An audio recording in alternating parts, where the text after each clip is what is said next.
नमस्कार, आपके साथ मैं रोहित कुमार। आप न्यूज फॉर नेशन पर हैं। पटना के सबसे बड़े सरकारी भवनों में से एक विश्वेश्वरैया भवन की एक फ्लोर पर अचानक से आग लगने के बाद अफरा तफरी का माहौल कई घंटों तक रहा।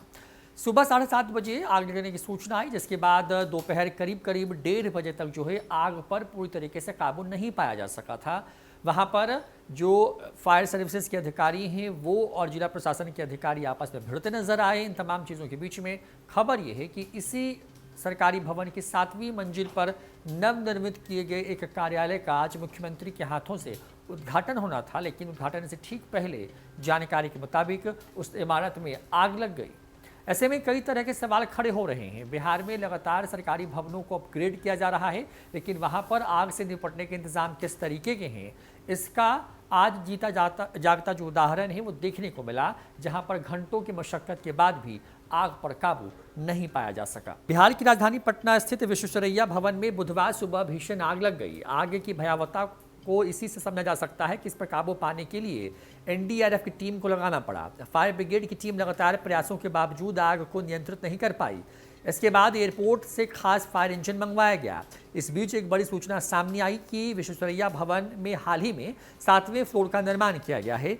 आग में इस फ्लोर को भी व्यापक नुकसान पहुंचा है। इस मंजिल का 11 मई यानी कि आज के दिन उद्घाटन होना था। बताया जा रहा है कि इस फ्लोर का उद्घाटन खुद मुख्यमंत्री नीतीश कुमार के हाथों होने की संभावना थी, लेकिन यह मंजिल भीषण अग्निकांड में पूरी तरीके से तबाह हो गया है।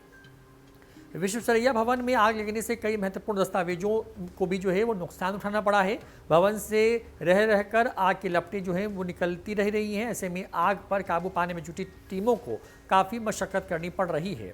पहले भवन में लगी आग पर काबू पाने का दावा किया गया था, लेकिन उसके कुछ ही देर बाद बिल्डिंग की दूसरी तरफ से आग की लपटों का निकलना शुरू हो गया। बता दें कि नवनिर्मित 7वें फ्लोर में कई विभागों का कार्यालय बनना था, लेकिन आग में तबाह होने के कारण फिलहाल यह संभव नहीं हो सकेगा। इससे पहले पटना के डीएम चंद्रशेखर सिंह ने भवन में रिनोवेशन का काम चलने की बात कही थी। साथ ही उन्होंने बताया था कि शॉर्ट सर्किट से आग लगने का फैलाव काफ़ी ज़्यादा हो गया है। इसे देखते हुए एनडीआरएफ की टीमों को आग पर काबू पाने के अभियान में लगाना पड़ा है। बता दें कि विश्वेश्वरैया भवन में आग लगने से कई फ्लोर तबाह हो गए हैं। इससे काफ़ी नुकसान हुआ है। इस हादसे में नवनिर्मित 7वां फ्लोर भी बर्बाद हुआ है। अब इस घटना पर विपक्ष भी सरकार पर हमलावर हो गई है। विपक्ष ने इस हादसे पर सवाल खड़े किए हैं। विपक्ष ने आरोप लगाया है कि तो जांच का विषय है। आरजेडी के मुताबिक सरकार और विभाग के मंत्री को इस पर जवाब देना चाहिए कि आग कैसे लगी और इसका दोषी कौन है। वहीं दूसरी तरफ विश्वेश्वरैया भवन में लगी आग पर बिहार सरकार के मंत्री नितिन नवीन ने कहा है कि हादसे की जानकारी मिली है। उन्होंने बताया है कि सुबह से ही जिला प्रशासन आग पर नियंत्रण पाने में लगा हुआ है। मंत्री की माने तो 5वें और 6ठे फ्लोर में आग लगी थी।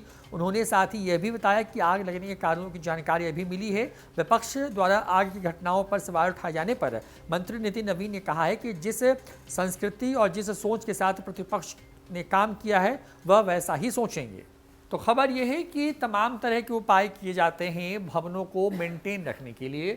सरकारी भवन सुंदर हो, टिकाऊ हो, इसका भी नीतीश सरकार भरपूर ख्याल रख रही है। पटना में सचिवालय के जितनी भी बड़ी बड़ी इमारतें हैं, विकास भवन से लेकर के विश्वेश्वरैया भवन या फिर घंटाघर जो कि पुराना सचिवालय है, उन सभी को देखें तो वहाँ पर उसको भूकंप रोधी बनाने के साथ साथ उसको अंदर से खूबसूरत बनाने की कोशिश की जा रही है, ताकि वहाँ पर काम करने वाले जो साहब हैं उनको उनका जो कंफर्ट लेवल है उसमें किसी प्रकार की खलल ना पड़े। लेकिन अब देखिए कि वहाँ पर वायरिंग ही जो है सालों पुरानी है और इसका खुलासा खुद डीजी फायर सर्विसेज की तरफ से किया गया है। उन्होंने कहा कि यहाँ पर आदम ज़माने के एक तरीके से फायर फाइटिंग सिस्टम्स लगे हुए हैं। जो वायरिंग है वो आदम ज़माने की थी और